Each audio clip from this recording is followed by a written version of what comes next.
નમસ્કાર ખેડૂત મિત્રો, ખેડૂત પ્રયાસ ચેનલમાં આપનું સ્વાગત છે। આજે તારીખ 13 જુલાઈ 2026 સવારના મહત્વના હવામાન સમાચાર ચેનલમાં નવા આવો તો સબસ્ક્રાઇબ કરી લેજો। રાજ્યમાં સારા વરસાદની કાગડોળે રાહ જોઈ રહેલા લોકો માટે હવામાન વિભાગે નવી આગાહી જાહેર કરી છે। હાલમાં સક્રિય થયેલા મોન્સૂન ટ્રફ અને વેસ્ટર્ન ડિસ્ટર્બન્સ સિસ્ટમની અસરથી ગુજરાતમાં આગામી 7 દિવસ સુધી હળવાથી મધ્યમ વરસાદ પડવાની સંભાવના છે। જો કે હજુ પણ સમગ્ર રાજ્યમાં સરેરાશ વરસાદની 20% જેટલી મોટી ઘટ જોવા મળી રહી છે, જે ખેડૂતો અને સામાન્ય જનતા માટે થોડી ચિંતાનો વિષય છે। હવામાન વિભાગની આગાહી અનુસાર આજે અને આવતીકાલે સૌરાષ્ટ્ર તેમજ દક્ષિણ ગુજરાતના વિસ્તારોમાં વરસાદી માહોલ રહેશે। ખાસ કરીને આવતીકાલે સૌરાષ્ટ્રના 4 મુખ્ય જિલ્લાઓ જૂનાગઢ, અમરેલી, ગીર સોમનાથ અને ભાવનગરમાં હળવા વરસાદની પૂરી શક્યતા છે। આ સાથે જ મધ્ય ગુજરાતના વડોદરા અને છોટાઉદેપુરમાં પણ છૂટોછવાયો વરસાદ પડી શકે છે। દક્ષિણ ગુજરાત પર મેઘરાજા વધુ મહેરબાન રહે તેવી સંભાવના છે।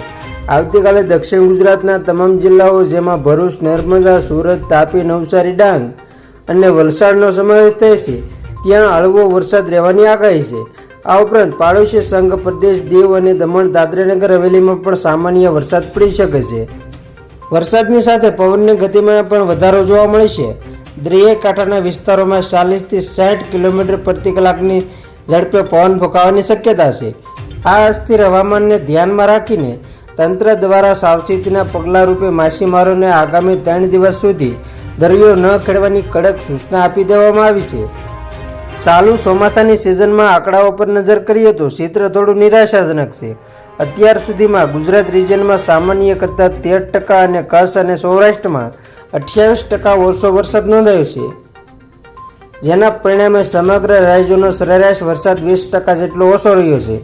બીજી તરફ એક રસપ્રદ આંકડો એ પણ છે કે જુલાઈ મહિના દરમિયાન સંઘપ્રદેશ, દીવ અને દમણ, દાદરાનગર હવેલીમાં પણ સામાન્ય કરતાં 155% વધુ વરસાદ નોંધાઈ ચૂક્યો છે। હવામાન વિભાગની આગાહી છે કે જુલાઈના બાકીના ભાગમાં ઘણા ભાગોમાં સામાન્ય કરતાં ઓછો વરસાદ પડી શકે છે।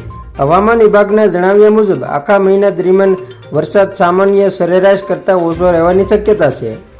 હવામાન વિભાગના જણાવ્યા અનુસાર આગામી 15 જુલાઈ સુધી રાજ્યના મોટાભાગના વિસ્તારોમાં કોઈ ભારે કે અતિભારે વરસાદની સંભાવના નથી। જોકે મધ્ય ગુજરાત અને તેની આસપાસના કેટલાક વિસ્તારોમાં વાદળછાયા વાતાવરણ વચ્ચે હળવાથી મધ્યમ વરસાદી ઝાપટા ચાલુ રહી શકે છે।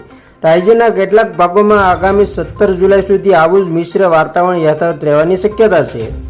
જુલાઈના અંતિમ દિવસોમાં વરસાદનો એક મોટો અને મજબૂત રાઉન્ડ સક્રિય થઈ રહ્યો છે। આ ખાસ કરીને 27 થી 30 જુલાઈ દરમિયાન ગુજરાતના મોટાભાગના જિલ્લાઓમાં સાર્વત્રિક સારો વરસાદ નોંધાય છે।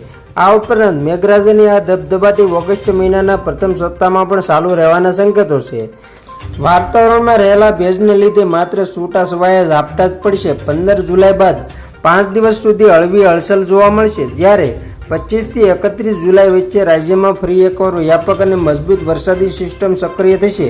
આ રાઉન્ડ ખાસ કરીને એવા વિસ્તારો માટે આશીર્વાદરૂપ સાબિત થશે જ્યાં અત્યાર સુધી ઓછો વરસાદ પડ્યો છે। તો ખેડૂત મિત્રો, આ હતા સવારના મહત્વના હવામાન સમાચાર। ફરી વખત મળશું નવી અપડેટ સાથે, ત્યાં સુધી જોતા રહેજો ખેડૂત પ્રયાસ યુટ્યુબ ચેનલ।